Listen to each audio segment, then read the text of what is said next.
Timeline, 5000 ans d'histoire, Richard Fremder. Une autre nouveauté va faire franchir à la civilisation égyptienne pré-dynastique un cap décisif.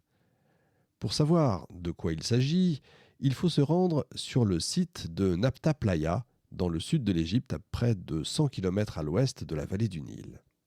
Un groupe d'individus s'est installé à cet endroit, vivant sous des huttes massives constituées d'empilements de pierres. Ces constructions ont été soigneusement alignées pour délimiter un axe de circulation. Non loin des maisons se trouve un bien étrange cercle de pierres, balayé par le sable du désert, dont certaines atteignent 2 mètres de hauteur. À l'intérieur de ce cercle se dressent 10 autres pierres, plus petites, entourant un mégalithe bien plus haut que ses compagnes. Les interprétations concernant ce cercle de pierres vont bon train évidemment. Certains archéologues émettent l'hypothèse qu'il pourrait être associé à un cimetière de bovins, dissimulé juste en dessous. D'autres ont remarqué que la pierre centrale marque de manière précise le solstice d'été. Ils ont donc suggéré qu'il pourrait s'agir d'un cadran solaire primitif, le plus ancien de l'histoire, puisqu'il a été daté de 6000 ans. On assiste donc ici à la naissance tout simplement de la notion de temps qui passe, avec ce premier observatoire astronomique de l'histoire de l'Égypte. Ce site atteste de la volonté des Égyptiens de la période prédynastique de diviser l'année. Elle s'organise en fonction des activités agricoles. Les habitants des rives du Nil ont remarqué qu'il leur fallait 120 jours pour préparer leurs champs, semer les graines et récolter la plupart des cultures. Ils décident donc qu'il s'agira de la durée d'une saison, divisée en 4 mois de 30 jours. Et ils la nomment Péret, ce qui signifie mise en terre du grain, germination et récolte, et correspondent aux 2 derniers mois de l'hiver et aux 2 premiers du printemps. C'est la saison de la terre humide, propice au travail à la bêche et à la charrue. C'est le moment pour les paysans de récolter les produits de la terre. Une autre saison lui succède, à laquelle on donne le même nombre de jours. À ce moment de l'année, le sol s'échauffe et le niveau des eaux baisse considérablement, entraînant l'assèchement des canaux d'irrigation aménagés par les chefs. Ce sont des jours pénibles où la chaleur est étouffante. De manière logique, les Égyptiens nomment cette saison Chemou, ce qui signifie chaleur, donc l'été. Elle comprend les 4 derniers mois de l'année, lorsque les récoltes sont achevées. La religion de l'antique Égypte est basée en grande partie sur l'étude et le culte des étoiles. Mais une étoile occupe une place prépondérante. Les Égyptiens l'appellent Sobdet, ce qui signifie la pointue, la maîtresse de l'année nouvelle, grécisée en Sotis. Son lever annuel, aux environs du 18 juillet, précède l'arrivée de la crue du Nil, événement débutant la nouvelle année égyptienne. Après une disparition de 70 jours, elle se montre rayonnante à l'Orient, juste avant le lever du soleil. La crue du Nil, toujours liée à l'étoile Sotis, lance le calendrier civil qui compte 365 jours et quart.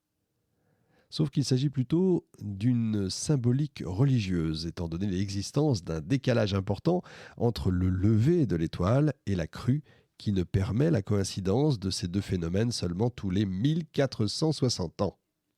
Le lever de l'étoile Sotis annonce l'arrivée prochaine de l'inondation.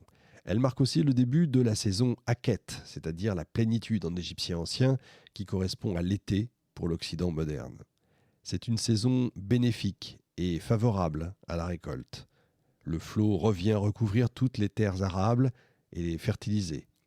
Ce jour heureux est appelé ouverture de l'année et marque le commencement donc de l'année. On constate par cette division que les Égyptiens de la préhistoire conçoivent déjà la notion d'année.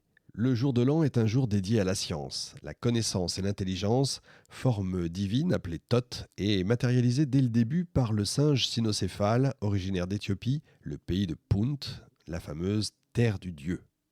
Ainsi, grâce aux observations astronomiques, les Égyptiens de la période prédynastique partagent l'année en 3 saisons de 120 jours, ce qui correspond à la révolution complète du Soleil. Ils observent, entre autres, l'accentuation ou au contraire la diminution de la température. Ils obtiennent alors un mois de 30 jours, divisé en 3 semaines de 10 jours, appelés les décans.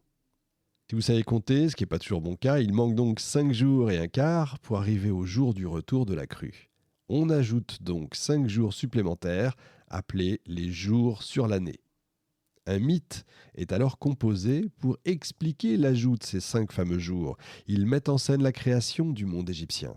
Le démiurge crée de lui-même la force solaire, composée de Chou et de Tefnout. Ces 2 premières entités divines engendrent Geb, la terre, et Nout, le ciel, tendrement enlacés. Mais le Créateur leur interdit de s'accoupler. Les instructions divines sont alors transgressées, entraînant une terrible punition. Chou soulève le corps de Nout, transformé en voûte céleste, et sépare ainsi le ciel et la terre. La terre tente de rejoindre sa bien-aimée, et ses contorsions donnent naissance aux montagnes. Mais Nout porte en son sein 5 enfants. Les dieux implorent le démiurge de la laisser enfanter.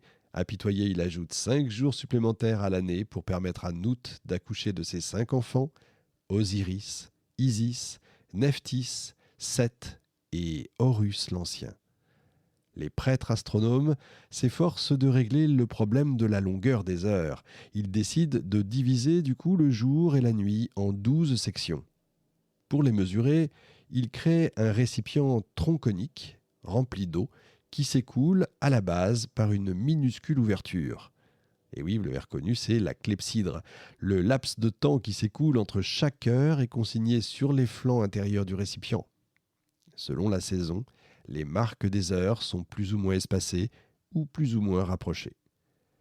La crue du Nil et l'apparition, encore une fois, de la bonne étoile unissent la fertilité du ciel et celle de la terre, ouvrant ainsi la saison des moissons et garantissant la continuité du cycle de la terre. Sotis appartient à la constellation dite de la petite chienne, appelée Canicula en latin. Et oui, vous l'avez compris, c'est à l'origine du mot canicule, terme approprié pour qualifier la saison chaude que l'apparition de cette étoile précède. Le fleuve, en crue, est assimilé aux eaux primordiales, d'où est sorti le soleil au jour de la création du monde, selon la tradition égyptienne ancienne. En effet, les Égyptiens croyaient que le dieu solaire Amon-Ré avait émergé sous les traits d'un enfant assis sur une fleur de lotus. Par ailleurs, les marais sont associés au limon, la boue fertile laissée par les eaux du Nil qui, déposées dans les champs, nourrit les semences. Le limon est donc la conséquence de l'inondation provoquée par la crue. L'action de l'eau bienfaitrice fait éclore les fleurs et mûrir les fruits des perséas qui bordent les canaux. La nature est ainsi revivifiée par les eaux en crue. Ce renouveau annuel de la nature a été rapidement associé à la croyance en une vie dans l'au-delà. Le milieu aquatique est assimilé au monde des morts, où les âmes des défunts attendent que les flots du fleuve les emportent jusqu'à sa source, en Nubie. Là, ils se transforment pour devenir des dieux. Ils reviennent ensuite à chaque nouvelle crue, dans leur pays d'origine, parmi les vivants. Chaque défunt retourne, d'une certaine manière, là où tout a commencé, dans le désert d'Éthiopie, pays d'où viennent les alluvions qui ont donné naissance à la vallée du Nil il y a près de 5000 ans. La crue du Nil est donc une sorte de métaphore du retour aux origines, le moment de l'année où l'Égyptien des premières dynasties se souvient de son histoire et d'où il vient, c'est-à-dire des sables du désert. La question des origines du pouvoir pharaonique a toujours taraudé les compilateurs égyptiens et les historiographes grecs. Les auteurs grecs et romains sont fascinés par l'Égypte parce qu'ils la considèrent comme la plus ancienne institution politique. Il n'est donc pas étonnant qu'ils se soient penchés sur la question de l'identité du premier pharaon censé avoir fondé la monarchie unitaire, inventé l'écriture, initié des travaux d'irrigation à travers tout le pays et posé les bases de l'administration nouvelle. Mais ils sont tentés de reproduire l'histoire officielle, composée uniquement dans le but de légitimer le souverain régnant en l'inscrivant dans une longue succession de monarques. L'absence de documentation ouvre grand les portes aux innombrables hypothèses, plus ou moins farfelues, et à l'affirmation d'un mythe politique trop simpliste. L'unification de l'Égypte C'est d'abord le fruit de l'histoire politique des différents royaumes qui fleurirent en Haute et Basse-Égypte et l'histoire de l'hégémonie de la principauté d'Abydos. Elle est le résultat du succès d'un modèle politique, celui de la monarchie nagadienne, qui se diffuse du sud vers le nord en suivant les routes commerciales. Cette propagation prépare l'unification politique de l'Égypte. La monarchie égyptienne reste marquée par cette origine et conserve certains éléments de la symbolique royale nagadienne jusqu'à sa disparition. Les couronnes, le sérèque et le roi associé au faucon Horus. Cette conception simple du rôle du pharaon, qui affirme son autorité sur un État unique et qui détruit tout ce qui pourrait défier son pouvoir, assure la postérité de l'image du roi maître de l'espace. Des pharaons memphites du IIIe millénaire jusqu'aux empereurs romains, tous furent ainsi les débiteurs des petites monarchies néolithiques qui fleurirent un temps sur les bords du Nil au IVe millénaire. Dans le prochain épisode, nous verrons de quelle manière la monarchie unitaire naissante s'est affermie et comment la figure du pharaon va s'amplifier et se transformer, passant de l'image d'un homme mortel à celle d'un dieu qui triomphe de la mort, rejoignant le ciel par le chemin de la pyramide.